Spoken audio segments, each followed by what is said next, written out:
Hey guys, it's Kathryn here. Today I wanted to share a story.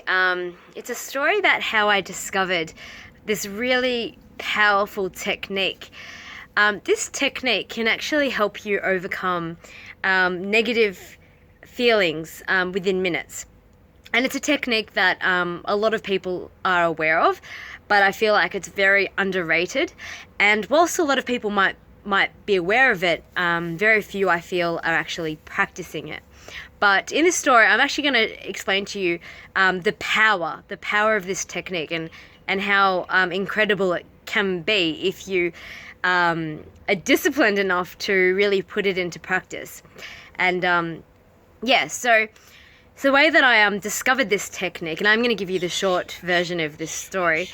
It was maybe 3 or 4 years ago when I was organizing a massive New Year's party for my friends, or with my friends, on a houseboat. And all my friends were really interested in the idea. So I spent maybe 3 or 4 months solely researching houseboats. Like, I spent more time at my workplace researching houseboats than I did actually working at the time. So I was making lots of phone calls, sending emails, going through different companies, trying to find the best one, trying to find the one with the best features, within the budget, like all this stuff. And yeah, throughout this entire time, my friends were really keen on the idea. Anyway, it wasn't until maybe 4 months later that I finally came to my friends and I was like, guys, I found the houseboat. It's within your budget. It includes all the features that you're after.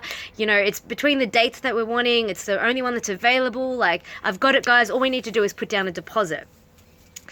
And it was then that my friends, one by one, each said that they didn't want to do the houseboat anymore. And in that moment, I started feeling a terrible feeling grow inside my stomach. And that was anger, and it was frustration, because I'd spent so many months doing research. I'd invested so much time into this research, and I was so excited about it, and they were keen on the idea the whole time. And it wasn't until I presented it to them that suddenly they weren't interested. So I started feeling this horrible feeling growing inside me, and it was just so terrible. And back then, and even today, I'm not someone who gets angry or feels overcome with these negative feelings very often. So this burning sensation inside me, it wasn't a familiar feeling. But I knew that feeling was anger, and I'm like, oh, this feeling is so terrible.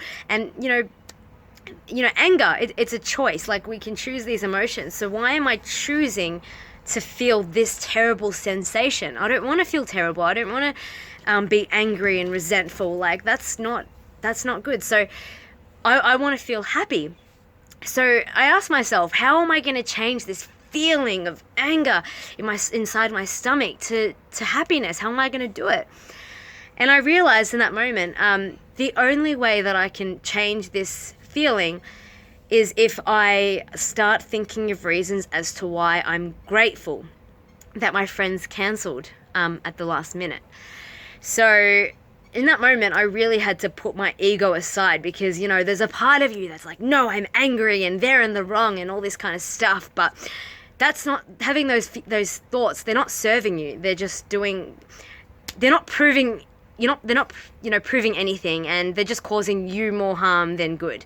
And it's not teaching your friends a lesson or any of that silly stuff. So yeah, having those feelings were not serving me, and I needed to put my ego aside and start listing reasons as to why I was grateful. So I grabbed a pen and paper, and I started listing reasons why I was grateful they cancelled. Now, when I first started writing things on the list, it wasn't easy.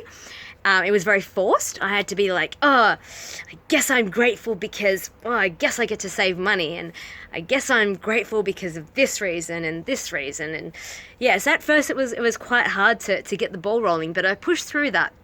And I really tried to think of reasons.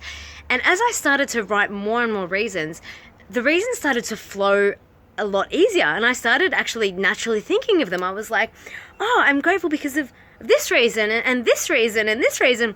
And the next thing I know, that horrible burn, this is within minutes, by the way, that horrible burning sensation of anger and resentment within me started to be swept over with more of like a positive kind of energy and gratitude and love and appreciation for my friends. And I actually started to have all these realizations that I was previously completely blinded to. It felt like it had unveiled, I started seeing things more clearly. And what I realized was, I realized more from my friend's perspective, and it was something I hadn't realized. So basically, a couple of my friends, they were students at the time. One of them was struggling financially, and I started to realize that, and I was like, oh my God, like, I've been trying to organize this houseboat party and get everyone to, us to all chip in and everything when they can't really afford it. And, that was really selfish. And so what I ended up doing, within minutes, I went from feeling overwhelmed with anger to now, oh, he made me lose my train of thought, to now feeling remorseful for the way that I'd treated my friends. And I ended up calling my friends one by one and apologizing to them for the way that I had kept encouraging this houseboat New Year's when none of them could really afford it. And so it just gave me a whole new appreciation and understanding, and it made me really realize the power of gratitude and the power of putting your ego aside, even when it's really hard to do that, because gratitude can actually help you from seeing things more clearly. And so that's what I really wanted to share today. So if you're finding that you are have some really negative feelings, you're angry at a friend or whatever it is, try really hard. It is hard. Try and put all your ego aside and think of reasons as to why you were grateful that that person or whatever the situation is, why that is happening. And I promise you, if you stick to it, if you're disciplined and you force through that ego and write those things, you'll come out of it on the other side a much happier person. And yeah, that's all I want to share today. All right, that's all from me. Bye.